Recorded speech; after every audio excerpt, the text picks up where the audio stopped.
we have put certain value on different words, right? It's like a human thing. Right. But yeah, God doesn't have that a whole lot. I mean, I've just been cranking through ministry and stuff like that, and just working the job, being a dad, being a husband, and just trying to have a little bit of fun and stay sane with the whatever scraps of leftover time I've got. So, Right. Yeah. Well, dude, we had our good buddy Luke introduced us, probably maybe a year ago now. Yeah. More, a little less. Yeah, probably a little less. Something like that. But it was an interesting time in my life because I think I was finding my way back to bringing God into my life. Yeah, and man. so that wasn't even the reason like why we had set up a meeting or anything, but it was funny to then learn who you were, what you do, all that, the fact that you were at the time in the social media space, and that's where I was coming into. Yeah. So it was really interesting because normally you wouldn't think somebody getting into the social media world would ever be like pursuing God in their life, but to meet somebody that's there and doing both at that time in my life was big. Yeah. So the fact that we got to get in here finally today is awesome for me. That's cool. Yeah, dude. And I didn't even try. Like, you're trying and you're doing it. Like, I didn't even try. Like, I don't even want to be in the social media game. The social media game chose me. Right. Because it was like really just a dare. Mm-hmm. Like my students in my youth group are like, "Bet you won't start a TikTok," and I was like, "Really? You right? I won't." And and I didn't want to do that. It was like a dance app and stuff, and so I'm thinking, no way. And I told them that I will, but on one condition: every video I make is going to be about Jesus. So, because I was a youth pastor, and so I did, and then God just started I started getting more followers and people were more interested. I think it's because I look weird. Like, I got big holes in my ears, and people hadn't seen someone talk about Jesus with like a seminary degree and like Christian education and theology, doing ministry, like the life I live, who looks like me. And so I think that's kind of the recipe for why I started to get a bunch of like followers and stuff, but it's a whole responsibility I never really pursued or asked for. I haven't invested $1 into it. I've never tried to like promote or market. It just happened. And then so that's kind of cool that Luke was like, "Hey, you're wild, like Sean's wild, y'all should meet." And yeah, here we are. Yeah. Super cool. Yeah. What well, dude, in my world, I've told you, a little bit of my story and kind of coming from the addiction world, and God, for whatever reason in our world, is a big hang up for a lot of people coming fresh into the doors into recovery. At the end of the day, for us, it's all about understanding that there's a power out here greater than ourselves. Yeah, man. Us addicts are very selfish. We make ourselves the center of the world. We think everything revolves around us, and it's just not the case. But for whatever reason, God seen the word God. It always seems to be a hang up, not for everybody, but for some people. And so that's why they kind of use the generic term of higher power, just find something greater than yourself. People will give it could be the bench, it could be the tree, whatever like that. Yeah. But so I'm excited to have you in here, somebody that so openly talks about God and talks about their relationship with Jesus and the church. Yeah. I'm excited to be able to ask you questions of somebody who I know is not going to judge me for it and all that. No, for sure. And then I want to get into to your story and your family life, because I don't think I realized some of your upbringing that you had, and then the amazing things you're doing with your family now. You know what I mean? Like, you got a cool ass family. Thanks. But first question, the way you just led, I notice you always say Jesus before you say God. Yeah. And so what is the... Ooh. Good observation. Right? That's crazy, yeah. So I notice you do that, and then I notice there's other people who do that, and I always just say God. I believe in Jesus and stuff like that, but maybe it's coming from the recovery world, higher power, God, where I don't necessarily go to Jesus first. So can you, hopefully everybody understands what I'm saying, but could you explain that a little bit? Yeah. Maybe I can break it down even more and clarify too. Is like, the reason, so whenever I say God, or whenever I think people say God or hear the word God, it seems to be like this bigger, all-encompassing thing or idea that could be like other gods or gods of different religions, or like it could just be like, it's sort of more loosely defined. So I specifically and intentionally say Jesus, and I think maybe it comes from just being a youth pastor, because I'm trying to keep it simple for like teenagers and stuff. But I think the truth and the heart behind it remains for me, which is like Jesus was God, is, always will be God. Like, but he appeared on earth in human form for those 33 years. And so he sort of is the embodiment of all of that like we referred to on the bigger picture, but he also brought it down to like the relatable earthly kind of level, and can be like an actual person who lived an actual life that we can really look to as an example of what it would be like to like follow God perfectly. And so that's encapsulated in the life of Jesus. So like God can be confusing. Like when you look at the Bible and you look back through the Old Testament, it's like God did all this stuff that he like wiped out full cities, flooded the earth. Like he seemed really tyrannical and judgmental and all that stuff. And it's like, that's kind of a lot to explain and unpack theologically. So I'm like, hey, if you want to really just know God, look to Jesus. If you want to know God, look to Jesus. Like, keep it simple. Like, hang out in the Old Testament, look at the Gospels, Matthew, Mark, Luke, and John. Specifically John, it's my favorite. If you're going to get started, read John. Is that where it is? Yeah, Okay. and then some of the letters from Paul, like who had an encounter with the resurrected Jesus, which changed his entire life dramatically. Like he was, persecuting Christians, was just like the worst of the worst as far as trying to shut down anyone trying to live for God goes. And then turned it all around, like 180, poured his whole life out for Jesus, like following this guy who changed the whole world. And then he writes about him, right? And so you got like the book of Romans, I would start there. And then you got Philippians, Galatians, Ephesians, who tell you about what that's like, those teachings of Jesus and what they look like in your practical life, and how they can change your life. Like just like it changed his and people for 2,000 years ever since, including my own. So like, yeah, I think start at Jesus and then zoom out to God maybe, but it's all good. No, dude, that's perfect. That's exactly what I need to hear, dude. Simple, keep it simple. Start with Jesus. That's where you're gonna look. I've always wanted that, never knew, but that makes absolute perfect sense to me. And I think for a lot of people listening that have that maybe God complex where they can't get over that, like that I can digest. You know what I'm saying? Yeah. But I tell people all the time, like, I don't think our simple brains are really meant to try to understand what God even is, or, you know what I mean? It's like I used to try to wrap my head around that, and I couldn't ever answer the question, so it like would hurt my brain to think that hard. So I was like, we just won't think about this anymore. Yeah. Which is why I think he like showed up as Jesus to say, look, hey, like I'll make it simple for you guys. Like look to me in this way, and there it is. Right. And dude, Jesus was so inclusive. He was not judgmental. He like, there's like the story with the prostitute, and he's like, are any of you guys like, whoever's without sin cast the first stone, and they all walked away because it's like, dang, yeah, everyone's guilty. Yeah, ain't nobody better or worse than anybody else, and Jesus makes that clear. So it's like, look to him. It's really, it's pretty simple actually. So, dude. But the closer you get to God, the further away you realize you are. I'll say that. Right. Like the more you think you know, the more you realize you don't. Yeah, because it is so incomprehensible. Yes. So yeah, I'm with you. I agree. It's hard to wrap your head around sometimes, dude. Yeah. And there's so many complexities. The more you try, it's like, just keep it simple. Faith. Yeah. Faith is the word I always have to come back to. Like when I start to question stuff, it's like, no, faith. Yeah. Faith is what I didn't have for a long time. Faith is what I do have now, and that's what I will continue to lean on. Is I have faith. Yeah, man. And there's a beautiful piece in Hebrews about like how faith is the assurance of things not seen.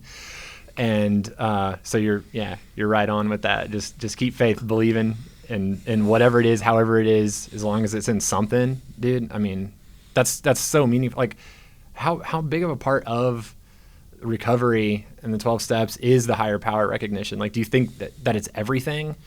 Like it all kind of like comes down to that? Like without that, is it cooked or like? Yeah. For real? Yeah. Without God? Yeah. 100%. Really? Yeah, just because. That's big. So if you read the big book, the book of Alcoholics Anonymous was taken from the Bible. It was just adapted from the Bible, put in different words for us to be able to digest as alcoholics and stuff. The prayers come from it, everything. But it was a Christian founded kind of like organization, AA. Do you know? I don't even know. No, it was like it's influenced by it though, right? They took the principles and everything from the Bible, like right the 7-step prayers, the St. Francis prayer, I think. Yeah. There's a bunch of stuff in there, and there's gonna be big book people out there that are gonna butcher me because they're like, this guy doesn't I'm not getting it exactly, but hey, you live in life though, bro. Yeah. But the one, there's a thing they describe and they talk about, we as addicts or alcoholics, we're always trying to be the director of our own play. And so we're always trying to rearrange the lights and the characters to do what we want all the time. And that was my problem through and through. Everybody needs to do what I need them to do and do this and do that. Dang. And just everything goes to shit all the time. Yeah. And so as you get farther in your steps, as you get farther in your recovery, and you can you're not looking so focused, you're starting to take a look back, you can understand, like when I'm doing my steps, I might be worried about my fourth step is where I'm writing down everything I'm resentful for, or my fifth step is when I have to go admit the hardest things that I've been through to other people. Those are the things you're thinking about. But once you start to take a look back, you realize it's all about God. Yeah. At the end of the day, the biggest thing is putting your ego down and understanding that there's something out greater than yourself. And so I tell people all the time, when I was trying to be the director of my own play, all I did was get high, get locked up, get in trouble. Nothing was ever good. Dang. The moment that I realized I couldn't do that anymore and I just took my hands off the wheel and had faith, all I know is I just put my energy into helping people and trying to put good energy out in the world, and good things keep happening. And I now know, I don't care what anybody has to say, it's God steering this ship, it's not me. All the good things that I want to, I did this, I didn't do shit. Yeah. God did this stuff for me. Let's go, man. And I needed to know, and I needed to understand that. And that's what helps it keep it fresh in your brain of like, I am not the center of the universe. I am not the most important thing in this world. Like, I have a purpose on this earth. What is my purpose on this earth? My purpose isn't always to be happy. It's not always to get my way. My purpose is to help people. And so I have to go through hardships to be able to do it. I have to go through good times to be able to do it. But at the end of the day, that is what I know is my purpose. Yeah. Yeah. And Jesus be calling people to that all the time. He's like, humble yourselves, like take up your cross daily and follow me. Like it's a constant sacrifice and stuff. It's like, it's not easy, but we were talking a little bit before this, but it's worthy. It's like, it's right. And it's better. Yes. And it's not so self-gratifying. Like it's being a part of something that is bigger than yourself. I'm over here talking like I know though. That's the thing about me being here is I'm not in recovery. I'm not a drug. I never did drugs. Right. No, I know, but there are many people who've come on this. This isn't just a recovery podcast. Well, yeah, but it's like I have utmost respect for you guys and the guests who have been through that and who are walking like sober now and everything. Like I feel like you've gotten to this place and taken a road even like way harder than my road to get to this place, which just makes me just respect you even more, man. So. Thank you. Inspiring me. Just I'm like, but from what I understand though, you've had quite your own journey though. Do you want to take us back, kind of where everything kind of started for you and what has brought you to this point? Yeah, it is. It's kind of. I'm sure that's a loaded question, but it is. Well, I'm drug adjacent. Like I didn't personally. My parents were drug addicts, so I didn't have to be, and they met in like I think this is like this biker gang like drug violence sort of. Reality and got together, had us, me and my brothers, and I got two brothers, and that's kind of like the world we were brought into, and they were coming out of it at that time, and I watched them struggle with it for a long time, like as a little kid, and I remember from a young age thinking like, I don't know what drugs and alcohol are, but I don't think I want to do them. Like I want nothing to do with them because I've seen what it does to people, and I've seen how it made my parents and stuff. And so like that was the biggest advertisement for sobriety that I ever needed in my entire life. So I was like, yeah, I'm just never going to touch that stuff no matter what.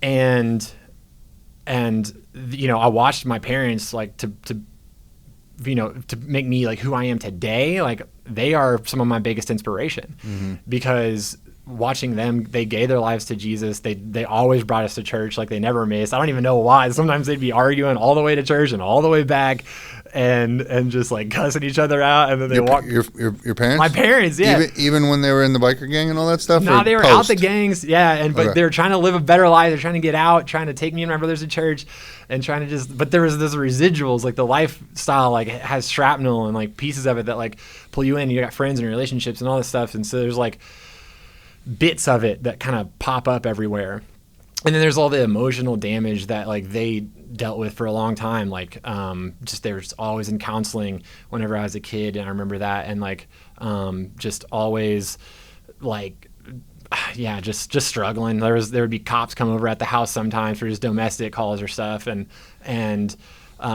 but they were always trying to be better, and they always put in that work, and they still put in that work to this day. Like they're still married, they're still together, even though there were times where I wish they wouldn't. I was like, y'all just get a freaking divorce already or something. But they didn't. And now it's one of my biggest inspirations. And they'd walk into a church and they'd be different in that building. And I'm like, what is it about this place that makes my parents like nice, like better people? And I wanted to know more about that. So I just started to get involved with the church as much as possible because it felt safe.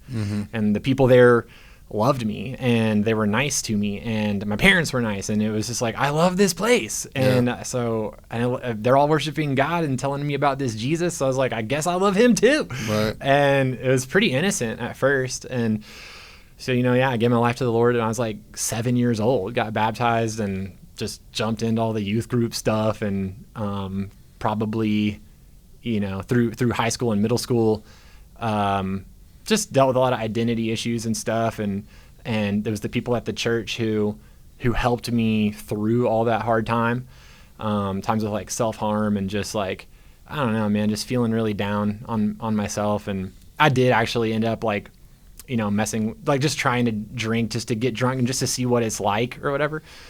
But the people at the church helped me through that. And I ended up like probably senior year of high school, dude, saying, I don't know what I want to do with the rest of my life, but I know that I want to help people like those people in the church help me. And my youth pastor told me, because I was thinking about I might go into ministry. And he was like, if you can do anything else in the world, do that. And I was like, okay. So I tried to do anything else and it didn't work. And I went into ministry and I haven't looked back since. Started just trying to do for as many teenagers as what those people did for me. And God's been really cool to put some people in my life who, I feel like I've really been able to help make a difference in their life. Still doing it. Love it. Don't want to stop anytime soon. And, through that, dude, I started like I do tattoos on like my former students from the youth group. Like we go to like metal concerts and stuff and just try to be really unpredictable and just really wild and but it's all for Jesus, and so yeah. Let me ask you, it's because self-harm is it's a theme within recovery, it's a theme within mental health, addiction and stuff like that. Yeah. Just to be able to kind of let people know that they're not alone. If there's people out there suffering, what did that look like for you? And then how are you able to pull yourself out?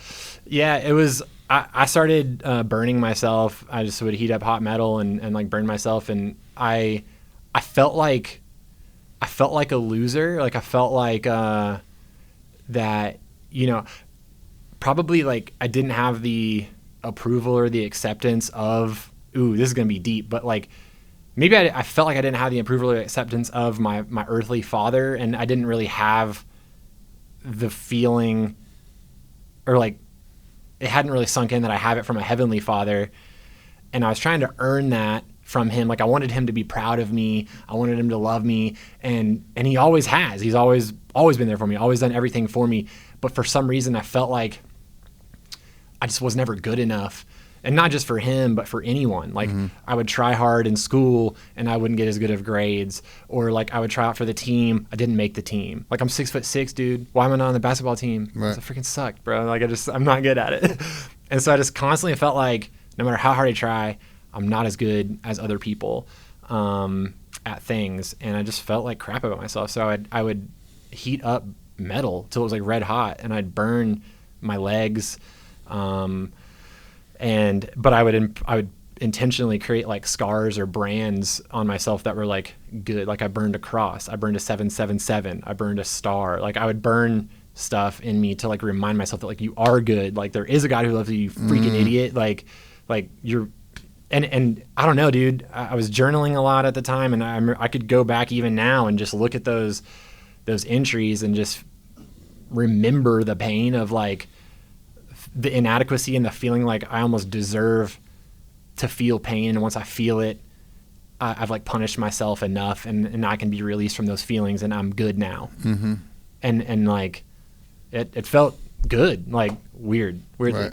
To get out of it, I think I confessed it to some people and I told them what I was doing. And the girl at the time that I ended up marrying, she's my wife right now.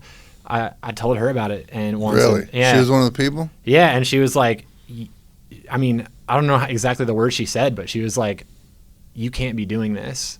And she helped me feel like loved and valued enough. And I think I saw it hurt her. And that was a wake up call for me. I was like, ooh, I'm hurting other people with it. Like, self-harm feels like it's like a me thing. Yeah. But when you realize that it impacts other people, that's when I was like, oh no, like I don't want to hurt anybody else. Right. Like that's the same thing in my delusional world. When I was getting high, I'm only hurting myself. I'm losing my money. I'm only sticking needles in my body. I'm not hurting anybody else. But little did I know the destruction that was everywhere around me because of it. Yeah, and that was it. Whenever I realized other people were feeling it, that's when I stopped, I think. Right. Yeah, haven't looked back. When you were going through school, grade school, high school, were you in school openly talking about God? No, I kind of kept it. It's one of my biggest regrets, actually. Really? Yeah, thanks for bringing it up. No, I'm just kidding. Well, no, because I already know it would be a rough go. Yeah, I kept it a secret. I was super involved with the church, and I was a different person at church than I was at school. People at school would never know, bro. I was vandalizing stuff. I was stealing a lot. I was just being crazy. I was trying to do anything I could just to get in with the cool people. Because again, I didn't feel like enough. So I was like, if I could get in with the popular people, then, and kind of what it took was I treated women, I like objectified women, treated girls horribly, made fun of people who were different and looked different, stealing, vandalizing a lot, just getting into a lot of trouble. And so that's who I was at school. People wouldn't even know I was a Christian, dude. And then at church, I was this like Bible thumping on the worship band in the youth group, like loving Jesus thing. Totally different, like Jekyll and Hyde. Really? Yeah. And were you somewhere in the middle, or was the church more you? I think the church is more me, but like it was still a form of a stage character because you were kind of playing it up, right? Yeah, I didn't realize that you could have fun and be a Christian at the time, which sounds corny already. Like, no, I get what you're saying. But like, I just, I didn't know that. I thought it had to be separate. And now I realize like, oh, I can be both at the same time. I mean, I'm not like vandalizing and stealing stuff, but I'm having a blast. Yeah. You can go to metal concerts and be a little edgy. Just punch someone in the face for Jesus. You know what I'm saying? Like in a mosh pit. Just, mosh pit for Jesus. For sure. Do you mosh pit? Yeah, absolutely. So what about the gauges then? Best. I'll take them out and like lube them up over my ears or something. Not trying to have anyone catch a pinky. Right. I did that once to a guy in the show. Really? Dude, I did it. He had bigger gauges than mine, and this fool was in the pit, and I like was swinging around. You know how it is. And I don't want to see you in the pit though. I'll be like, we're good. I stay away from that. But now my finger caught in his gauge and it ripped it out, and he had two dangly little things. Was he tripping, or he didn't even care? He was schlitzed, and and he was bleeding all down his shirt, and I was like, I think I did that to him. And he comes up to me and he's like, he looks at his gauges, looks at his blood, looks at me, and he's like, it's all part of it, man. And he like dabs me up, and I was like, yeah. Wow. Yeah, so that was it. I don't know if he got surgery or what after that, but I love the mosh pits for Jesus, dude. Really? That was fun, yeah. Do you know who Yellow Wolf is? Yeah. I might have said this to you before, but whenever Yellow Wolf's in Austin, I go see him. That's tough. I always forget that a mosh pit will break out about 3/4 through the show. So I'll be standing there like right in the middle, and then all of a sudden I'll get bumped, and I'll be like, oh, nope, shit. Nope. And then back up to the wall as quick as you can. That's where I want to be. Like, I love it in there. Dude, I was at ACL seeing that Mexican OT, and there's people from my church in there. Everyone's like passing like weed and like doing drugs up in there, and I'm like I'm like, no thanks, it's all good. And they're like, are you that pastor at Riverbend Church? And I'm like, yeah. Really? We're in a mosh pit at Mexican OT. That's dope, yeah, dude. I don't know, man. I like rap. I like country, honestly. There's not really many mosh pits in country though, but no, there's not. A lot of metal. I just like whatever. Let's go. Yeah, it's fun. It's all about a good time. 100%. Yeah. 100%. So then at what age did you start kind of get over that from the high school point where you became more, what was the transition where you're like, you know what, I'm going to start talking about this? Because I'm very much in that position now. Yeah. Dude, way to go. Let's go. I think, I don't know. It's hard, like it's hard to not be just like embarrassed or ashamed or like have that weird feeling. I think it was probably in seminary school. So I went to college at Tried to get into Texas A&M. Again, didn't make it. So I went to the junior college, which was Blinn, and got a degree in like liberal arts or something. And I was still trying to keep Christianity kind of low key, just riding two horses with one butt kind of thing. And then I went to seminary, and I was like, I'm gonna be a youth pastor. And at that point, like, that's who you are. Like, you can't hide it. But I do remember my neighbors would ask me, like, what do you do? And I would lie to them. I'd be like, you know, I help out at an organization in town or something. Like, it's a nonprofit, you know. And I think at some point I was like, you know what? Either I'm just going to embrace who I am and like live unashamed for the gospel. There's this verse, it's called like Romans 1:16, for I am not ashamed of the gospel. And if you're familiar with the Christian rapper Lecrae, he has like a whole, like his whole kind of like brand is around the 116 kind of like group. And that's their whole mantra. It's like, I'm not ashamed of the gospel, Romans 1:16. And they were a big influence on me. And I saw them being really outspoken about their faith. And there's another guy named Matty Montgomery, who's this metal vocalist for a band called For Today. And he preached the gospel at a metal show. I watched him do it unashamed, and people got saved in the alley, throwing up drunk in the back after the show, like giving their life to Jesus in the freaking, in the club. And then he left the music industry and started a church in Tennessee called the Altar Fellowship. So I've watched these people like do it, and I'm like, if they can do it, I can do it too. Yeah. And that's when I started just like being openly outspoken about like, yo, I'm a Christian, I love Jesus, like, come on. It doesn't have to. And I wanted people to know that you don't have to look a certain type of way. It doesn't have to look like anything. Right. And I want to encourage people with that who feel like it does have to, like, I got to have the slick back hair, the slacks to be clean cut and stuff. No. Doesn't have to be like that. Doesn't have to be like that. Right. So now I'm just like motivated to prove it. I want to prove it to the whole world. You know? Yeah. There's somebody like you, like this is such a passion in your world. You could tell when you talk about it, you get excited. You get other people excited about it. Yeah. And we need different people from all different walks of life. But, you know, I've come in contact with people that like want to like force it on you, right? Yeah. And so that it caused me to retract, and I think it causes other people to retract. So I think that's why I was always cautious as I was coming back into to talking about God or talking about it openly, letting people know. Because at the end of the day, like I don't care if, you know what I mean, ashamed, but I always want to make sure my message is heard. I don't want to turn people off. I don't want to be controversial. I don't want to get on here and talk about politics. Yeah. Regardless of how I feel about anything, my goal is to help people. I don't want it to be lost on that. And so I was just always careful how I would talk about certain things. But I remember the first clip that I posted where I was openly talking about God, and then that's when all of a sudden I started getting hit up by people. And then they like in a good way? Yeah. Nice. Yeah, and I was like, wait a minute, like doing this podcast and doing more social media stuff has been such a growth thing for me, because it showed me it's like so many. I'll speak for myself. I went through a lot of life, and you try to build yourself into what you think people want to see out of you. Like, you know what I mean? They want to see this out of you. I want them to see me like this. All I know is I started helping the most people when I continued to lean into who I was even harder. When I talked about the things I'm truly passionate about, it regardless of what people would think. When if I openly swear or whatever, like the people that need to hear the message are catching the message. For sure. And that's what's important to me. Yeah. And so like that, I realized how silly I was for like, man, I haven't been talking about God this whole time.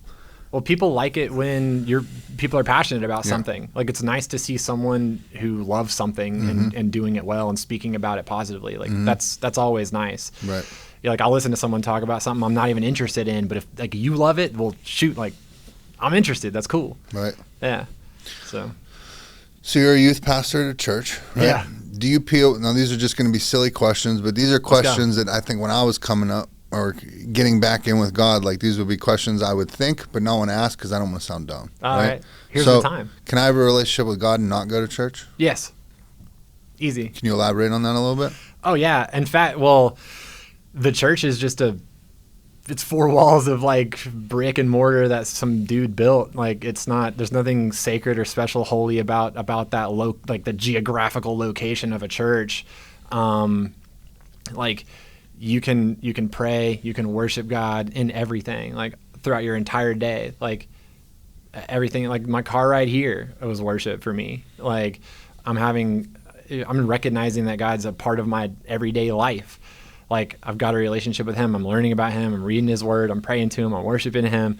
I'm seeing him in all these conversations, even like this conversation right now, you know, it's here. Like this is more church than some churches, you know? Right. And so, there's a fellowship aspect too, because someone's going to call me out and be like, well, it says like not to neglect the gathering of the saints or the whatever. And I think that is important, but it doesn't have to look any type of way. Like Right. you don't have to go to a building where they play music for 30 minutes and then a guy talks for 30 minutes and then you go to lunch.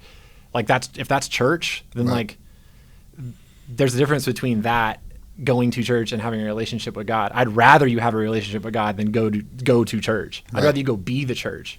You know what I'm saying? Like live your life, like serve people, volunteer in your community, like let your neighbor borrow some stuff, like be like Jesus, be the hands and feet of Jesus. Like we're all different parts of this body. And like, that's the church. There's a capital C church, like the global gathering of all believers everywhere. It's not limited to any space. So like if you're a part of that and you're living your life like that, dude, you're doing better than most people in a freaking church. Right. So Dude, so we've talked before, and I've talked about it on the podcast, but a big thing in my life is this prayer app that I have. Like, I love this prayer app, and this app has brought me closer to God because it's something I always think about. Every time I get in my truck, the first thing I think about, I don't think about a podcast or music, I think about putting on that app. Let's go. And it gives me a prayer in the morning, a prayer in the afternoon, a prayer in the evening time. And one thing I've come to realize is like, I think we as Americans or people in the world, like we have this all or nothing. It's like, I'm going to stop eating sugar. Like, but there's sugar in everything. Like good luck if you're going to stop eating sugar. Like why don't we start with I'm not going to drink soda. Yeah. Like let's be able to wrap our mind around what you're going to try to do. And so to think about going to church or to think about a relationship with God instead of just saying like, what can I do right now to start this relationship off? Like let me pray. Sure. Because I think it's a process. I don't think it's just like I start today, I go to church every Sunday, I'm there in the evenings too, I read the Bible every morning. Like it's too much. I'm continuing to grow, and like I can only download so much at one time. And so right now I'm super consistent. I talk to God every day. Nice, bro. Not only do I talk to him, but I listen to him. And that's been the biggest thing is I don't just pray and then go on doing whatever I do. I pray and I sit and I wait and I think. Yeah, it's biblical. And I don't talk or whatever. And it's funny, people can think it's nuts or people can think it's crazy, but I firmly believe, but from the bottom of my heart, that this prayer app talks to me every day because the things it says to me are it's like, how's it know? It's reading your mail. It's far too, bro, it's reading my mail. You could not have said it a better way. Like it says things where I'm like, what is going on? Like, how do they know this is going on right now? It's and crazy. It's too much, too many days. Like, almost to the point where like I talk about it a lot of time. Like I have imposter syndrome with being able to do this podcast, to have people tell me that I help them, to the movie, the documentary, like any of these things, I'll get imposter syndrome. And the one morning while I was like overly feeling like this, the prayer app's sitting there telling me to not feel guilty from having favor towards God because there's a plan, there's a purpose, because he's putting you in this position for a reason. And it's just like, it's like, you gotta be kidding me. And I could give you a million of things like that of every day. That's cool, dude. It's awesome. But it's like for the first time, like I feel like I have a relationship with it to where like now it's not like, dear baby Jesus, but it's like I can actually have a conversation. You know what I mean? It's me talking to God and like telling him how I really feel. Like I swear when I pray too. I don't know how he feels about that. No, he loves it. All right. I mean, for sure, he created language. I think like, and the full range of it is us to experience and to share with our Creator, the one who gave us the darn word in the first place. Right. So it's like whenever your language is hurting or used to tear other people down, then it could be like sinful or whatever. But the word in itself is not sinful. Like we have put certain value on different words. Right, it's like a human thing, right? But yeah, God doesn't have that. So if you and him are good, if your heart's good, drop all the F-bombs in your prayer that you want. I try to stay away from that. I feel like that one's crossing the line. You see, you could be freed from that, bro. Okay. What do I do? What does somebody do? Somebody close to you in your life. You know what I mean? You're walking the path with God, but the people close to you aren't necessarily, or they're not as open to it. What do you do? I have a ton of friends who are not, and I mean, I just treat them like anybody else. They're my friends. I love everybody just the same, and no like guilt, no shame, no. I'm not gonna like lord like my faith over anybody else. What I like to do is I enter into their world, and I just say like, my thought is take an interest in what they are interested in. Like I would never expect anyone to be interested in what I'm interested in, if I'm not gonna take the time to do the same for them. And so like, yeah, I just I don't even think about it too much. I'm not gonna put the weight of anyone else's salvation or eternity on my shoulders. Like Jesus already did that, so I'm just gonna live my life and try to just be a good friend and a good person and trust God with the rest. Right. So yeah, right. It's kind of easy. It's nice. Yeah. It's funny. I don't want to say it's funny. It was crazy how, take it back to the Olympics. Yeah. Oh. And the way the Olympics started off, the country's in an uproar. At the end of the day, I feel like there's a blessing in everything. Mm-hmm. No matter how bad the situation is, I feel like you can always find a blessing of some sort in there, whether somebody passes away or whatever. I feel like there's a blessing in there. And so people wanted to focus on, the way the Olympics open and this and that. But all I saw afterwards was a bunch of athletes who were being very, very outspoken about their faith and holding up signs. Yeah. And if that's what it took to get that, right. And then you start seeing some of these high-profile people, well-known people that are winning medals and doing all this stuff. Now you actually have youth people being able to look up to those. Like, yeah. If that was what needed to happen for all this, then it was all worth it to me. Yeah. Are you seeing that too? I don't know if it's just my algorithm or what, but like, I feel like a lot more celebrities, people of influence, they're like thanking God in their interviews, yes. like post games. Is that happening more now 100%. than ever? Like, yeah. I feel like, and I could be wrong, and I'm not trying to be controversial, but I feel like the pendulums have swung in this country from one extreme to another. And I feel like when the pendulum swung one way, a lot of people were like, whatever they didn't agree with it about it, they just started deciding to be more outspoken. But if that's what needed to happen, then, you know what I mean? I think that's what needed to happen. Yeah, I wonder if I think I've heard of I can't cite a study or anything like that, but on just the value of people having hope and being associated or affiliated with some sort of religion brings it back to the higher power thing. But I think it's better for people, like just society and culture altogether, for people to be like when people are following God, like the whole world is legitimately better. Like you're mentally better, like all that stuff. I think there's genuine effects, like scientifically speaking. Right. I don't know. No, dude, I'm not a scientist, but no, I think there is, because I feel like we're all guilty of wrapping ourselves up in our own world where we become the center and we get a little bit selfish and stuff like that. So any entity or anything out there that can keep you out of yourself, keep you focused on helping people, putting good energy out in the world, understand there's something way bigger out there than control of all this. Yeah, that's probably good. It's a good thing. That's a good thing for us humans. Generally good. For sure. Yeah. For sure. So the youth that you work with were the ones that initially pushed you to start a TikTok. Yeah. And then you started, and then what?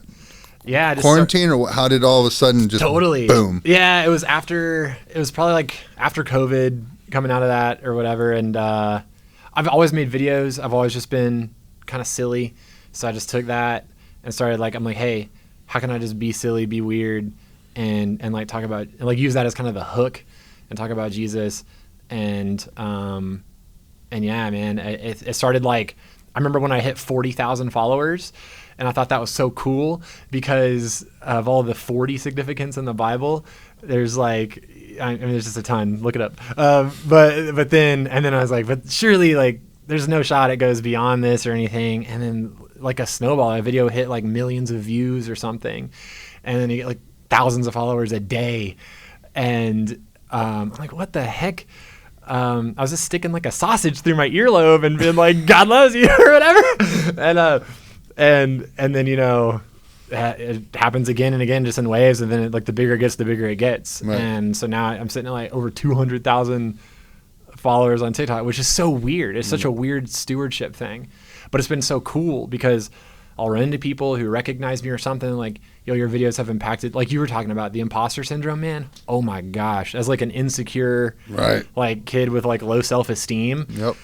to hear that I've helped anyone is crazy. Right. But if I go to a youth conference or something and some leaders like, I share your videos in our youth group and our kids are all like trying to become little Christian influencers now and you've inspired them. I'm like, what the heck?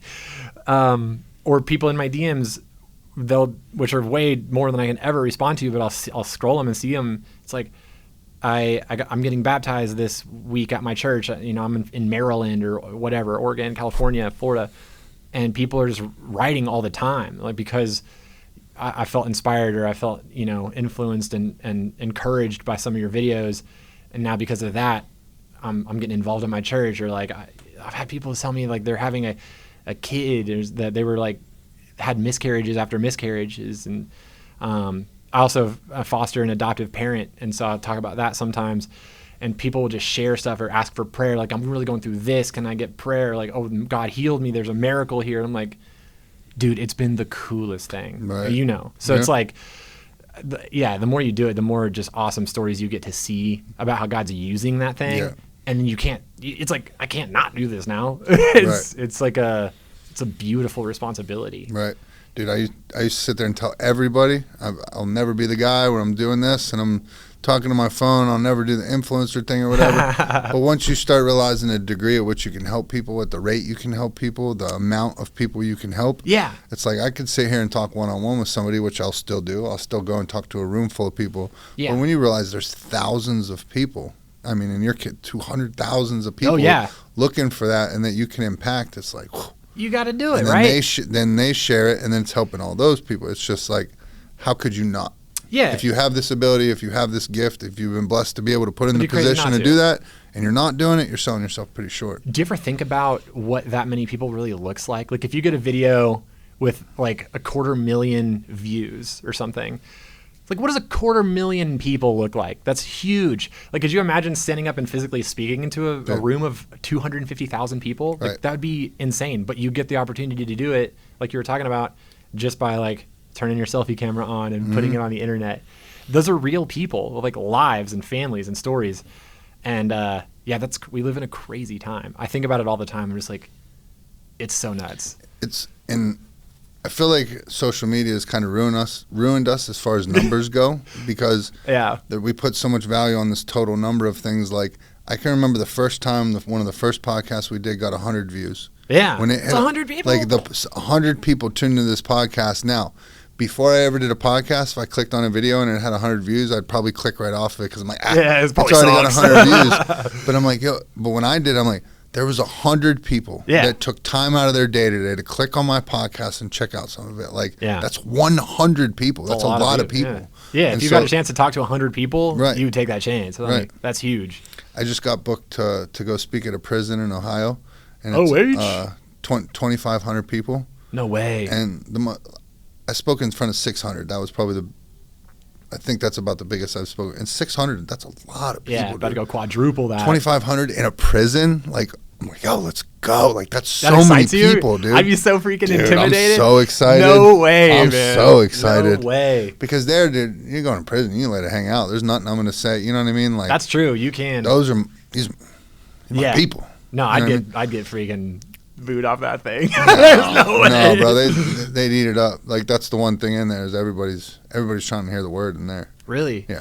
Man, I hear this a lot. Like, my dad actually did prison ministry when he was turning his life around, and he was like kind of the give back mindset for him, and so he did that. And I was doing a thing at South by Southwest called Sunday Service last weekend, and there's this guy named Johnny Chang who like spent, I think, years from the time he was like 12 to 24 incarcerated, and now he just does prison ministry. He just goes and speaks at prisons everywhere, and he's talking about, I'm hearing this a lot lately, it's crazy, that just people give their life to the Lord or like get curious about the Bible or come to know Jesus in prison.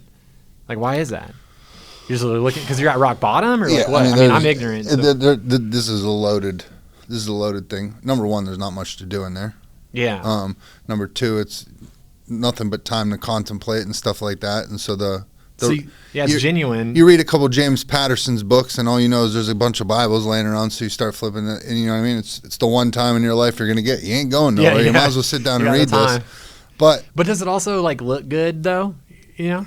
like for a parole or whatever? Like if you No, they don't really factor that in that I know of. Really? No, they're not. That's more along the lines of are you getting in trouble? Are you catching more charges? Are you fighting? Are you part of a gang? They're not really checking. Now, if you're like going, I would imagine if you're going above and beyond and you're facilitating some groups. yeah, Or that would leading probably, to like prayer gathering. yeah. Now there is a lot of people. So usually on units they'll be known what's called God Pod.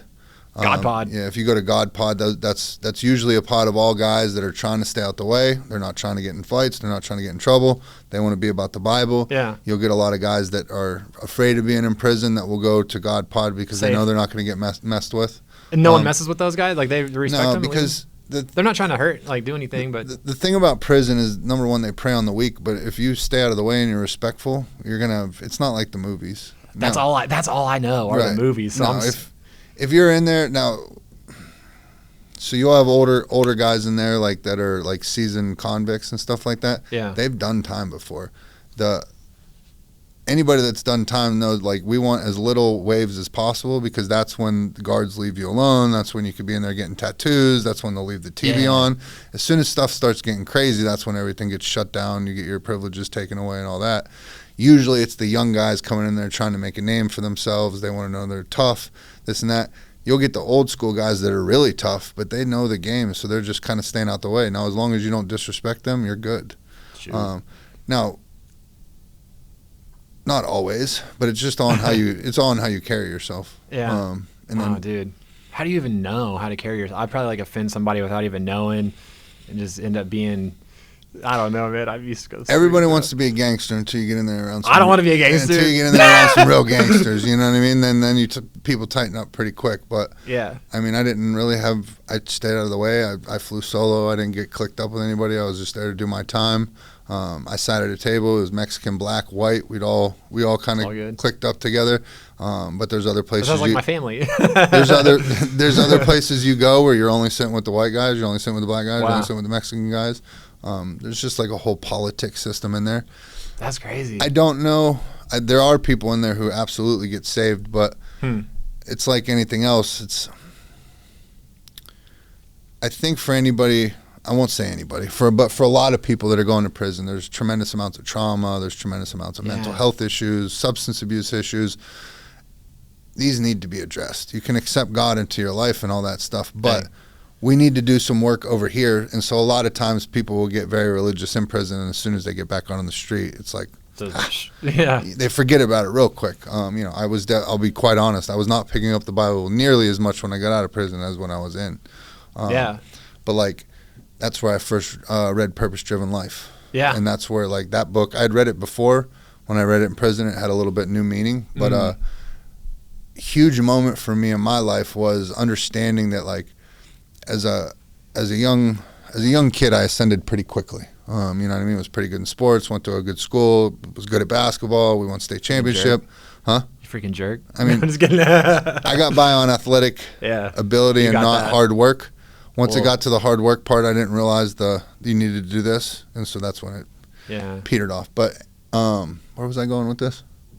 Giving your life to God, or like you were talking about how you didn't, whenever you got out, you were not really living for Him too much. Yeah, what was I talking about? Didn't I just talk about basketball? Yeah, I think you were talking about third podcast of the day. Why was I talking about basketball? Well, you're kind of giving like how I think you were leading up to maybe why like sports was so big for you. You were in like it was such a big part of your identity. Maybe I don't know. Yeah, I don't know. CTE, boy, holy! I don't remember where I was going with that, but it was going to be a good point. I promise. Yeah, I was gonna whatever it was. I was going to dunk that point, man. Dang. Basketball, getting by on athletic ability. Mm-hmm. So when you got hurt, maybe it was that trend. Oh, I mean, so when I got injured, basketball was my entire identity, and then all of a sudden, I don't know if this is where I was going with it, but that does make sense. Like, basketball was my entire identity. That was what I was, and then all of a sudden, I get injured, that gets taken away, where it's like, now as this young, formidable teen, it's like, I don't know who I am. Yeah. And so, like you, I wanted to hang around the cool kids. I want to hang. These guys are partying. This is where all the girls are. Let's get it. Yeah. That wasn't where I was going with that, and I'm sorry I lost my train of thought. But that was not good times with you and God during those years. Oh, purpose-driven life. That's where I was going with this. So I read Purpose Driven Life, and you start wondering, like, that's when I came to terms with, like, for me to, if you believe in God, God has a purpose for you. If you believe in that, which I do, especially after reading Purpose Driven Life, I looked at my life of, like, I ascended pretty high, and then there was this hard crash and burn, right? And I watched as my actions affected my brothers and sisters. I have 2 brothers, 2 sisters. Yeah. And I watched them all be able to look up to me a lot, and then I watched them all be able to look down at me and know that I wasn't doing well.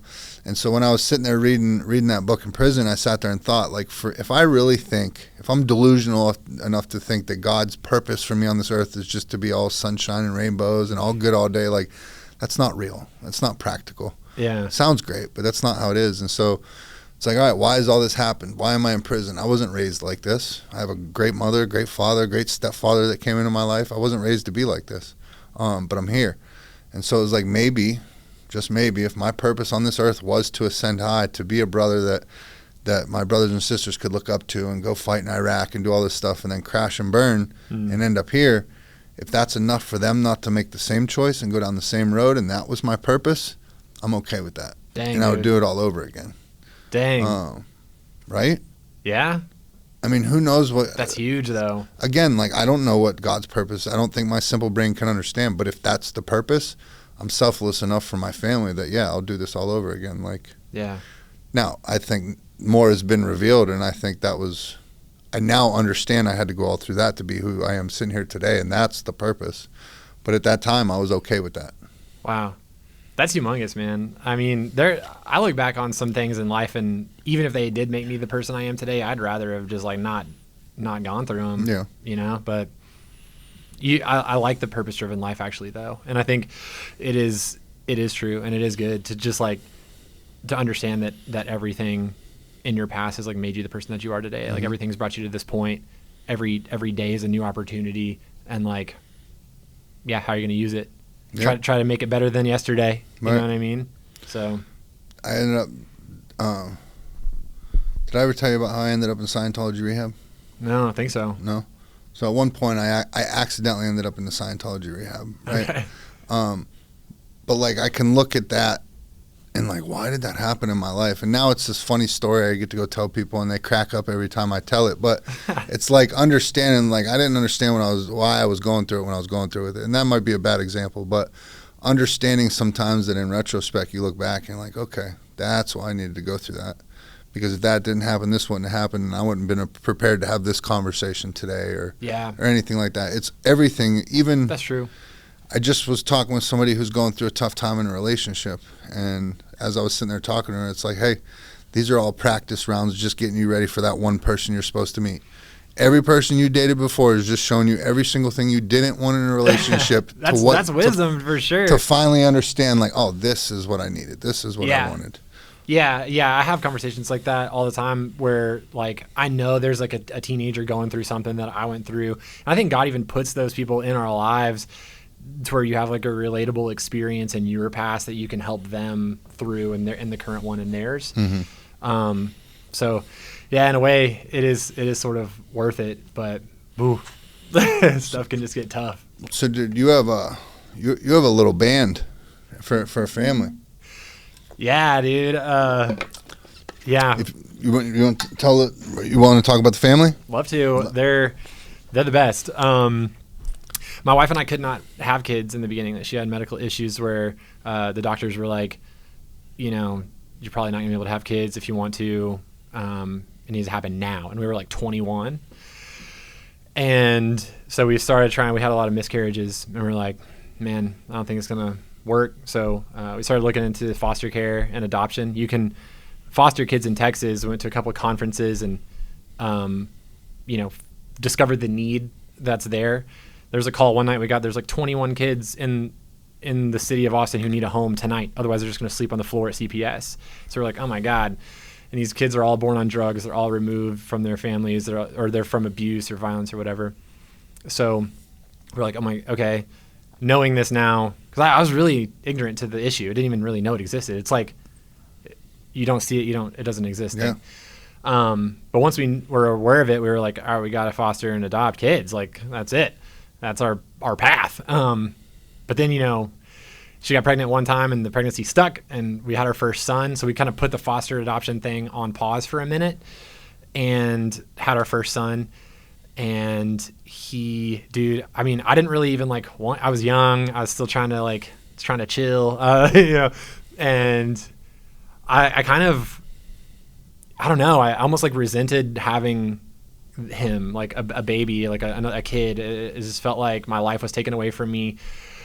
A lot of parents don't really talk about that. They're always like, oh, you never felt love until you've held this little bundle of joy. It's the best feeling you've ever had. I'm like, no, it's not. This sucks. I didn't like this. Send it back. You know what I mean? They got a receipt or something. That's real, dude. That's real. That's how I felt, dude. That's real life right there. For a year, I didn't even want to go home. I didn't want to hold him. I didn't want to feed him. I didn't wake up in the middle of the night. I was like, if I do, I'm gonna punch him or something. Really? Just real honest with you, yeah, dude. Never did. But just to be clear. Just on the record. So, but anyway, I worked through all that, dude. I got counseling and all that, and then we had our second son a year later, and it almost killed my wife. She had to have blood transfusions. My son was born not breathing. He was in the NICU. They resuscitated him. I passed out and actually threw up and hit the floor. The doctors were taking care of me, really? Taking care of the baby. My wife's emergency C-section. Oh my goodness! Freaking mess. And then we were like, all right, you're done. She had a full hysterectomy and can't have kids no more. And they're like, it'll kill you, so you're done. But after we recovered from all that, we had a couple of toddlers. We were like, that need still exists in foster care and adoption. There's still kids being born every day on drugs, or kids who are born who are being abused physically, sexually, everything. And who's doing something about it? The need outweighs the solution. So we were just gonna be part of that solution. We started fostering kids. We took only newborns and just detoxed them off of meth predominantly. Really? Babies are born on meth, yeah. And that's gnarly. You have to have a zero sensory input. If their heart rate gets too up, they could die. They're just man, we had this one girl, dude, for a month. She was just in a dark room. You couldn't hold her, couldn't talk to her, no sound, no light, just because her body was purging this meth. And for a month? Yeah, dude. Because it takes longer for a baby. There's little systems can't purge it. So it comes out in their urine and stuff, and her skin was just sloughing off. It's because it's so poison. she's just sitting there withdrawing, bro. Yeah, and open sores just because that stuff's just eating her skin away. And we healed. She got through all that. And what ends up happening is we've had 10 kids, including our own 2 biological kids, come through, and we detox them, get them safe or healthy. Some of them came from abuse or whatever, and the parents either work the services. They get sober, they do their thing, or they get placed with another family member, and so then they go back. And we teach these kids how to eat, sleep train them, bathe, bath, teach them how to walk sometimes, teach them how to talk. We had one kid for 18 months, and then he went to be with his family, which is cool. We celebrate that. But then there were 2 that, I know this is a really long answer to your question. No, you're good, dude. There were 2 that had no place to go, and no family, nothing. 2 separate cases or 2 at the same totally time? separate cases. But at the same time? Pretty much. They were within 4 months of each other. Yeah, and one were we'll adopt her, and so we did. And then our other daughter was born, and they called us, and they're like, she was born to a homeless woman, homeless drug addict, prostitute on the streets in Austin. We know her, just her 8th kid. The one prior to this died. All the other ones have been adopted, non-family adoption. And they're like, if you take her, it's probably going to go to adoption. Do you want to do that? We're like, yeah. And so that's our daughter. She's 6 now. Wow.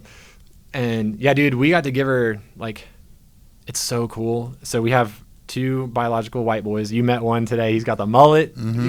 You know what I mean? Looking straight up white trash.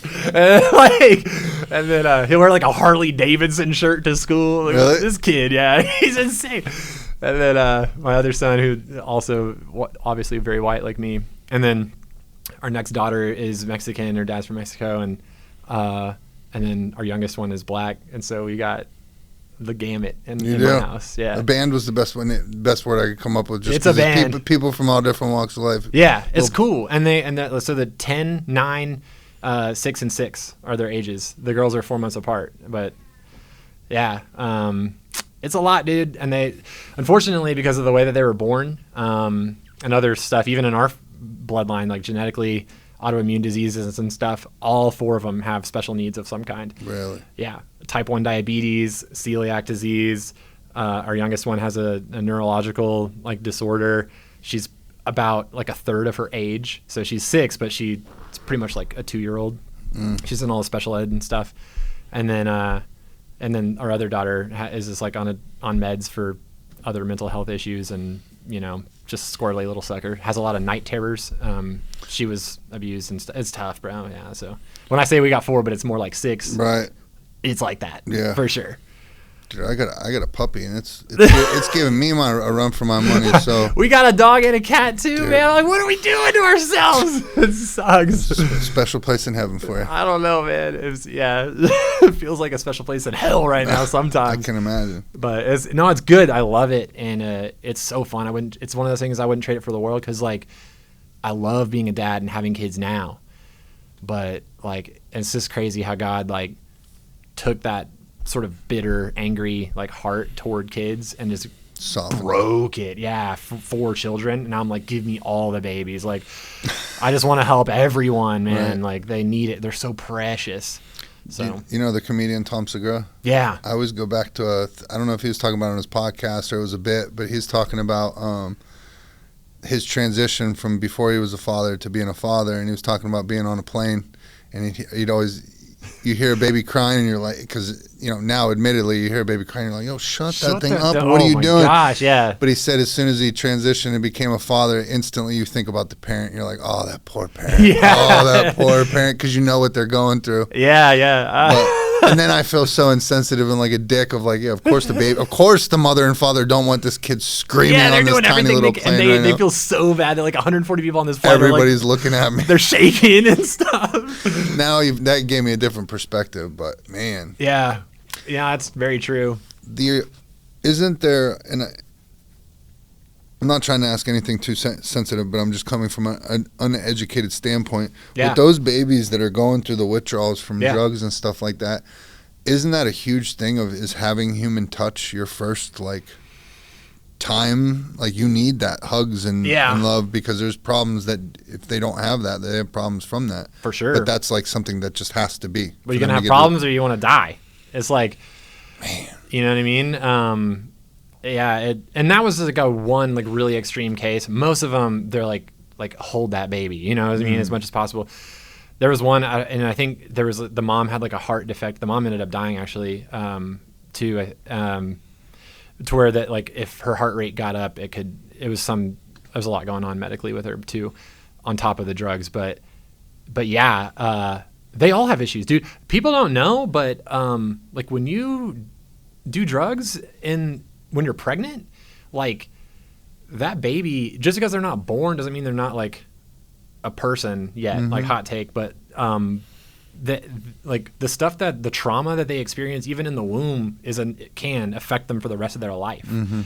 I know because I've seen it and I'm living it. Like they're my kids, and there's one, like I had this delusion that when I get a newborn baby, it'll be perfect, because like I'm all they'll ever know. Like it'll be like as though they were born to me, and there will be they won't have lived a life of like trauma to kind of overcome. Dude, I brought our daughter home from the hospital, and she will have trauma and be different for the rest of her life because of what she experienced in the womb. So, it's gnarly. Drugs on a baby are gnarly. Dude, I don't know why. I mean, they should do this, but any mother or father that pops up hot on drugs, like they should be showing them videos of what it looks like for a baby to sit there and go through withdrawals and tell them about them. Like people need to see that. Well, do you think it'd matter? I mean, when you're on, I don't know, I can't say, but it's like your sort of like rational thinking has got to just be so down to where it's like you could see that and you'd still do it anyway, right? Like see it, know it, and still. I mean, quite possibly there's many that would, but you'd like to think. Throughout my entire addiction, I never wanted to hurt anybody. You know what I'm saying? Like I wanted to get high. Now, like that's a real hurt. Now, if I never stole, but if I stole $20 from you, of course, that's gonna hurt a little bit. But like when you sit there and see an innocent baby going through that, I mean, pregnant mothers still get high every day. So maybe it wouldn't, but I like to think that it would strike a chord with at least. If it struck a chord with one person, it matters. Yeah, I don't know, man. Then it needs to happen. There's a lot of mess up situations going on out there that like no one talks about, no one even knows. And this is in America where it's like we honestly got it pretty good. Like stuff, dude. Look at like India or different third world countries and stuff. It's like it's messed up, man. There was this one guy or a situation we had where it was our first foster placement ever. We got this little girl, and we got her because she had to be removed from the home because the home was dangerous. And what ended up happening was her younger daughter, her younger sister. This girl was probably like 3 years old. She had like a 1-year-old baby sister. The guy, the dad, he was like home from war. I don't know, like. He, I don't know if he spent time in Afghanistan or Iraq or whatever, but like he had gnarly PTSD and just snapped on this 1-year-old baby, and like threw her on the ground, kicked her across the floor, broke like 20 bones in her body, and the girl is like permanently blind and in a wheelchair now for the rest of her life, and he just had like a PTSD like episode. I don't know what he saw, you know what I mean, or what that experience was like, but it's like. You can't that stuff. Like, what do? You can't control stuff like that, right? It's like, I mean, maybe you could speak to it even, because that's a hard one for me to wrap my head around, right? But that's what I mean. Like, when there's mental health stuff going on and people are just like irrational and they're not themselves and they're having like a out of body, like a psychotic episode, and you add drugs on that, and like these are just people out here having kids, raising kids with babies in the house. I mean, that stuff's going on all around us. Yeah. Like I was at dinner last night and I was talking to some friends. They had went to Mexico, and they were two small white blonde girls, and I was like, "Were you guys?" The one got sick and had to go to the hospital over in Mexico, and I was like, "Were you guys nervous?" And she was like, "No, why?" I was like, "Well, you're two small little blonde white girls over in Mexico where you don't speak any Spanish and you're going to this." Yeah. And she's like, no, that's not real life. That's not the real world. Things like that don't happen. And I was like, oh boy. Yeah, they do. A lot of people that lose their lives trying to save people from getting sick. You know what I mean? Like, don't say that. Because that's you could be well traveled and go around the world, and you might not see a lot of the things that you see on the news and stuff like that. But there is a whole underworld where that stuff's absolutely happening and going on. And if you think for a second you won't get snatched, you're very wrong. For sure. For sure. But yeah, that stuff's crazy. There's a lot of sex trafficking and stuff happening like all around us that no one sees or talks about or even knows about. It's like in every high school. There's this organization called The Refuge. Outside of like greater Austin area who deals with domestic minor sex trafficking, DMST, and they'll talk about how it's like literally in every high school in like around it's happening, but like you just won't know. It could be the girl in your youth group in your science class who's sitting next to you who's just being blackmailed and can't tell anyone. It's crazy dark, bro. And I think that like blessings and curses, because we're talking about sharing the gospel and being good news and encouragement on the internet. Internet's also really poisonous. Yeah. And like melting some minds as far as like sexual desensitization and like just like callousness of heart. You could see violence and stuff. Yeah. In quantities we were never designed to see. Like just like you were saying, we can reach people to the likes of which we were never able to do. Also, we can see some like twisted junk. Yeah. Like you could see more naked women before you get out of bed than our ancestors were able to see in a lifetime. Like, you know what I mean? Very good point. And so what is that doing to us? Mm-hmm. So yeah, needless to say, the youth. We need to help the youth. Dude, and that's I think that was the preface on the way you and I originally met. You know what I mean? Was me telling you about my experience of trying to get in some of these schools or to work with some of the youth and stuff like that. And it's please. I still have the conversations weekly, talking with people, trying to understand, like, why is it so hard? Funny enough, I just spoke at a private school in Austin recently, 400 kids. Which one? Can I ask? St. Michael's. Nice. I know it, yeah. Now, if I go up to a private school, they're welcoming me with open arms. Please come in, talk to our kids. If you go to a public school, Why? let me know. Because of how you look? I don't know.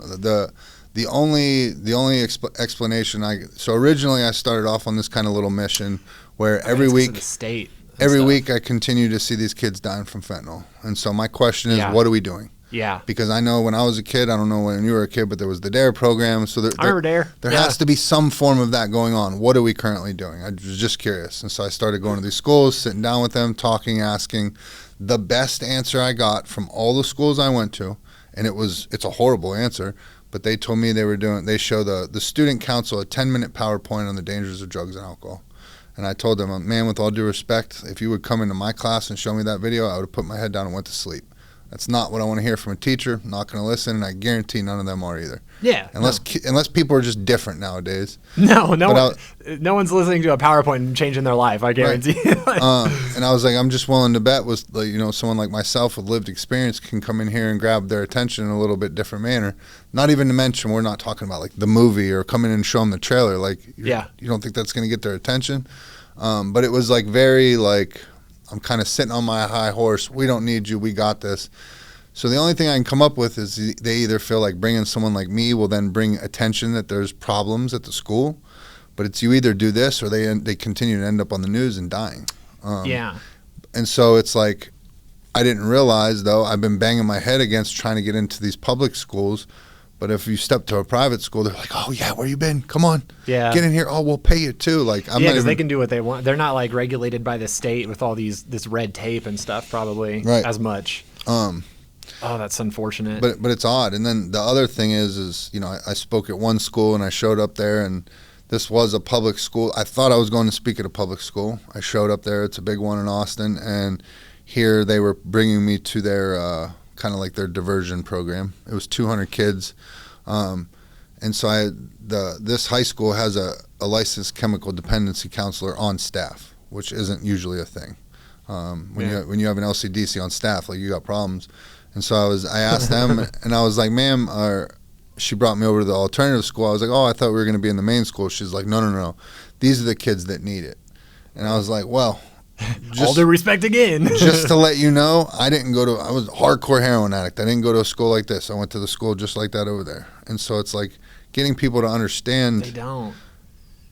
A good example, when I was speaking at the school, at one point I used the terminology needles. And so a woman came up to me afterwards, and they weren't happy that I used the term needles. And it was because they were conservative. And one of the things that I said when I was speaking was that I had done an interview with Austin Marathon, and they had asked me one of the most important questions ever, which was if I could go back to my younger self and tell them to change something so none of this happened, what would I tell them to change? And I tell people that's the most important question I was ever asked, because I wouldn't change a thing, because now I understand I had to go through all that to be who I am today, and I wouldn't change that for anything. Well, the woman wanted that question asked again and wanted me to give a different answer, because that answer wasn't good enough. She didn't like that I said needles, and she didn't like that was my answer. Whoa. I just told you this was the most important question I was ever asked in life. And now you want me to change it because you want me to frame this differently to the kids. And so I was sitting around talking, and it was only one person that was like that. And, granted, she has old, kind of dated views, but number one, you guys asked me to come here. You know what it is I do. I'm going to speak very real with these kids. I'm not going to give them some fluffy bullshit like needles. I'm using the term needles. Good. You know what I'm saying? Like, we need to. That's why there's this issue, is because we're going to sit there and we're going to talk about it like 15%. We're not going to give them the real truth. It's like, are we really trying to make a difference? Let's talk about how it really is. Yeah. I'm not up here dropping F-bombs. Well, even if you were, bro, like, to act like they don't already even know is ignorant and naive at best. Right. Like, kids know more earlier than they've ever in human history at this point, man. And adults have got to, I don't know, get past however it was whenever you were that age, or whatever you're projecting onto them, and realize it's different. Like these kids, they're more ready for the bigger conversations younger than you think they are. Right. Like talk to them about drugs, talk to them about sex, talk to them about faith and really like all that stuff when they're like 8. Like they're having these conversations. Average age to see hardcore porn for the first time is 11 right now. Like there are kids, dude, my wife works at an elementary school. There's kids coming high on to school. Like they know and they're all talking and they all got phones and they're showing pictures. They got the internet. They got older siblings. Social media. Like it's a different thing right now. Like you gotta, because if you don't, someone else will. And I'd rather it come from a person who has like their best interest in mind, and be proactive rather than reactive with it. Or like you said, a kid who winds up dead off fentanyl, dude. Right. Like, do you want to sit here? Do you want to sit here and keep trying to governing what these kids can hear? Because that's not going to happen. Yeah, just like you're saying, they have the internet, or we can come in here and really talk about what's really going on and give them some real education about how this world really works. If you really want to make a difference in these kids' lives, or they just keep dying, because now you can't even, bro. Like when you were growing up, like you can smoke a joint, like do a little of this. You might die from smoking a joint because it's laced with fentanyl now. Like every pill on the street, you don't know if it's been pressed by the cartel, if it's got fentanyl in it, if it's got this in it. Like, this is a different game now we're playing. It's not the same shit as when we were growing up. Yeah, and we got to treat it different. Yeah. So, dude, I mean, golly, your work's cut out for you, bro. But I hope that people will like keep listening. And you get more opportunities. It's already going. You know what I'm saying? But more and more. I worked with some at-risk youth for a while, and it was cool because, walking in there, number one, I walked into this school and I was picturing like it was just going to be all kids fighting and doing all that. These kids were great. They were awesome. Yeah. What I come to realize is a lot of them were just dealt a shitty hand, but they're good kids. They're trying to find their way. And so it was cool because I show up there and there was a bunch of mentors there. Let's say there was 10 mentors, and most of them all were like very clean cut, college looking kids. I come in tatted up, like sleeveless shirt, whatever. Hell yeah. But the kids, bro, just like came, you know what I mean? Like they flocked to me. Yeah. But it was because I would drop an F-bomb here or doing this because it was real. It's refreshing, yeah. It was real. They could identify with that. They're like, oh, he's, you know what I mean? He speaks the same language in a way. Yeah, no, that's super refreshing. And so all I know is doing all this is like I wish I had better people to look up to when I was growing up. You know what I mean? I wish there was cool people where I was like, dude, that dude's so cool. He's not doing drugs. You know what I mean? So like be that guy.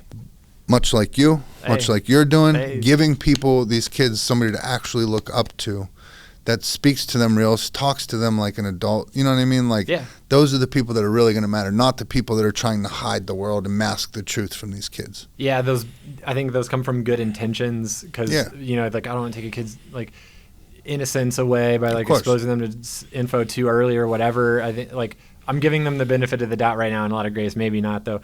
But like I think it generally comes from a good place where people want to put up like a very put together front or something to say like this is the goal. But what it ends up creating is like an unreachable goal, and then you got kids feeling just more like crap about themselves because they feel like I'll never be as good as whoever it is, right? But it's like you got someone who's real. It's like, oh, I can do that, and that's encouraging. Like I think it's more of like a realistic, tangible goal, and just be real. Like I just want to encourage everyone and anyone, just like be real, be the person that like you didn't have growing up for people who are growing up, and like man, like make the world a better place. Is what we're doing. Absolutely. So yeah. Absolutely. All right, I got a couple fun questions for you real quick. Okay, let them rip. Hypothetically speaking, tonight you're walking out for the UFC Heavyweight Championship of the World.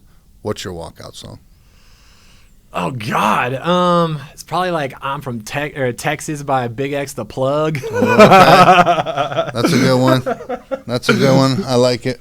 Song goes hard. Yeah. Who are some of your top rappers? Who do you like? I'm a big hip hop head, so. For real, I mean, I've loved Kendrick since before. I'm just saying. Right. Now everybody's like, oh, Kendrick. They not like us. I'm like, bro, back in like Good Kid, Mad City, swimming pools, like the OG days. I love Kendrick. I think he's a wizard with it. But so he'd probably be one of my top. But then, dude,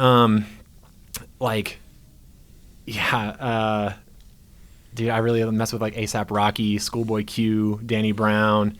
like recently Big X the Plug, and just to get silly off of like even Migos and stuff. Like I don't know, just when I'm into that ignorant stuff.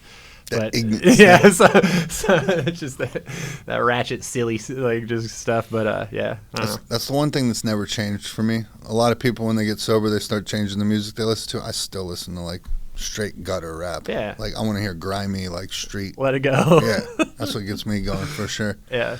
So who are your top 3 favorite rappers ever? Not the best, but your favorite. Why do we go rappers with it? Because that's all I know. I mean, when yeah, you want me to ask you country artists, I don't know. Country, metal, you don't know. Probably okay. Kendrick, number 1. Man, dude, I think like J. Cole might be, and then like I don't want to be corny, but I respect Eminem a lot. Yeah, like that's not corny. Sorry, bro. He's one of the goats. I think so, but I know it's. There's nobody that's not. Anybody that says he's not is wrong. That's how right. Okay, but yeah. I don't think anybody who's gonna. I mean, try to debate that he's not. I don't know. People do. You have the best MCs in the world that all go to him and say like, "Yo, he's the dude. He's the dude. He's the dude." Yeah, so. I'd go Kendrick, J. Cole, Eminem probably. Love it. Yeah, love it. So what other big bands are you into like outside of rap? Yeah, dude, I'm one dimensional with music. I'm crazy, man. I really love like a lot of just like brutal deathcore. Mm-hmm. Like I love this band called Lorna Shore. I love this band called Synestia, Snake Father. Just really just nasty, like just it's like deathcore, bro. Look them up. Is this your shit too? Don't you like that stuff? That's what I thought. Yeah, and then country, like I really like that country that everybody hates, where they're like that's not country, that's my country. Like freaking Morgan Wallen, mm-hmm. you know, Tyler Hubbard from Florida Georgia Line. You know, just why like do they say it's not country? Because it's like too hip hop like influenced, and it's not like these people who are like George Strait and like you know what I mean, like that's country, like this crap today on the radio. I mean, I say that about the Migos and stuff like that. Yeah, but I get deal. that it evolves. You know what I'm saying? Like now I'm the old guy where like '90s rap is the best. yeah, it's like that was the best for you, but right. you know. Yeah. I will tell you, I took my wife to see Post Malone. Posty goes hard. Now, I didn't realize how hard Posty went. He's incredible. The only song I could have told you ever walking into that concert was I knew White Iverson. I remember when that song came out. I remember him having cornrows. I'm like, oh, it's a white dude, so it caught my attention. Yeah. But didn't know a song outside of that. Little did I know every Post Malone song. As soon as I heard it, I'm like, oh, it's him? You're like, that's him? This is him too? This is him too? Yeah. But he did all his country stuff. After one song, I'm like, oh, I get it. Like, this dude is a beast. He's as an incredible entertainer, musician. Yeah. The way he moves around on the stage, bro, he looks like he's like Freddie Mercury up there. Yeah, like he's doing his thing. Yeah. But it was an incredible show. And then the country artists that opened up for him, I think they were called Muscadine Bloodline. They were jamming for some country, and I was like, oh. And so like all of a sudden now I won't let her know, but I do get excited every time my wife now puts on the country station. See, there you go. Man. But I think I'm like you because I'm more into the newer stuff than I am like the older. Yeah, I like the crossover stuff too. Yeah. Like guys doing country and a little bit of rap and like collab on some stuff. My brother would be mad if I didn't shout out his boy Co Wetzel. So you gotta listen to Co Wetzel. Okay. He works for him. They're always on tour and stuff like that. So whenever he's around, they play Moody or something. I'll get you VIP backstage on the tour bus for free. All that stuff. Let's go. I'm in. Yeah, I'm in. Especially if I can go check them out live, dude. I'm in. Nothing like a live show anyway. No, that gives you a whole different respect for other people. Yeah. Do you listen to? I'll tell you this quick story before we wrap up. You go to rap shows? Yeah. Of course. One of the most incredible rap shows I've ever been to. I don't care what anybody says. NF. Dude, I've been to an NF show. Incredible. Were you at the one at Moody like last year? Because I was there. No, I was at the outdoor one at Stubbs. No, yeah. Oh, that was a couple years ago back, huh? Yeah, where he had like the cell on the stage and all that. I didn't go to that one, but I had friends at it though. He's tough. Yeah. No, I love him. Bro, it was funny. My buddy. He's like Eminem, but Christian. They kind of have a similar vocal style. But he does. So, in my opinion, he does a great job of. If you didn't say that right now, like, oh, NF's a Christian rapper, you would never know. For sure. You know what I mean? It's almost like it's He's disguised. discreet. But I think that's much how I deliver my message. Mm-hmm. You know what I'm saying? It's not outwardly like, but like Yeah. it gets you thinking where you're like, oh, okay. And then you warm up to the idea a little bit Exactly. more. But, so I bought like five 5 tickets, and I hit my boys up. I'm like, oh, we're going. My one buddy's like, man, have fun with all the teeny boppers. And I'm like, what do you mean, dude? I was like, NF's a beast. I was like, you heard any of his intros? That dude could spit. Yeah. And he's like, have fun with all the teeny boppers. So I'm like, whatever. So we show up. He was absolutely right. Yeah. Absolutely all teeny boppers. But the 2 byproducts of that were, number one, we were hands down the biggest dudes there. For sure. So everybody stayed away from us. Yeah. So while everybody's crammed in stubs like this, we had like a good 6-foot radius around us where nobody would go near us. And then everybody's underage, so nobody was drinking. Yeah. So it was like the most tame, chill concert ever, but everyone was still live. I was like, oh, this is the shit right here. Yeah. There was NF, That's and then what was the other one I was going to tell you? Was he there with NF or a different? Best rap show ever. So Austin to me it doesn't have like a hip hop feel to it. It really doesn't at all. Like there's no street rap like. No, it's more rock and roll. Yeah, and so much to my surprise, one of the most hip hop moments I've ever been a part of was at Austin Empire Control Room, and it was Benny the Butcher, Freddie Gibbs. Do you know these people? No. Okay. Beast. I know Empire. I got some homies that work there. Beast lyricist rappers. And so there's so the first guy that went up, he was a rapper from Boston. I forget what his name was, but it was a lot of young people there. They had their phones up and all that. Yeah. And then I was like, man, this show might be kind of whack now. Everybody's got their phones up. And then the dude, Benny the Butcher, came out on the stage. The lights went out and the beat dropped. And as soon as the beat dropped to the one song, it's called Rubber Bands and Weight, simultaneously every phone went down and then every head started going, hey, and just started nodding, and I was like, oh, they're there. I was like, look at this. Yeah, I was like, this is a hip hop moment right now. I was excited, but it was cool. But best one I ever saw was probably Childish Gambino. Ooh. Dude, I this is back in like the college days, but I couldn't get in. I think it was South by Southwest, and it was at capacity, so they're closed down. Didn't have a ticket or anything, right? So I saw some porta potties by the fence, hopped on top of the porta potty, jumped the fence, and just ran into the crowd. The security couldn't get me, and I had Wiz Khalifa opened up for him, and then Childish Gambino had like a full band with like a horn section, and this drummer just like ripped, and it was the most fire show I'd ever seen. I was just thinking like, he's incredible. Yeah, that's cool. I've loved it, man. Yeah, dude, a live show can give you a completely different vision of somebody. Yeah, make you see them in a different way. Yeah, you hear the music different, all that. Yeah, we were at ACL, and my wife wanted me to go see this girl called Kaylani. She's like this, just I don't know, hip hop. Do you know her? She had a really cool. I like the song she did for the movie Suicide Squad. Really? Yeah. I had never even heard of her. Never heard one song by her or anything. Sickest show I've ever freaking seen, dude. Really? She's amazing. They had like all this choreography. The drummer was crazy, and like they had this metal guitar, like long hair, looked like I don't even know, like he was in Slayer or something. He was just like shredding, and I was just thinking like, where am I right now? But it was sick. So go listen to Kaylani or go live, because I listen online or on the like radio or whatever, and it's like doesn't do it justice. No. Once every couple months, it'll be like a Sunday afternoon, my wife and I will start throwing on live performances, and we'll watch like Freddie Mercury do the Save the World tour or whatever he did. Iconic. We'll watch Metallica in Russia, and you watch that crowd. Watch DMX at Woodstock, like Limp Bizkit at Woodstock. Ooh. Korn at Woodstock. Favorite band of all time, maybe, right there. Is it Limp Bizkit? Yeah, like I grew up on that. And Korn. I didn't... See, I was such a hip-hop head back then. I was like anti-anything that was rap. And then they came out with like that DMX, Method Man, Limp Bizkit, Rolling song. So I was like, all right, I can mess with it a little bit. But I stayed away from them for the most part. And then later, these past couple of years, they made a documentary about Woodstock. Yeah, was and it went back and showed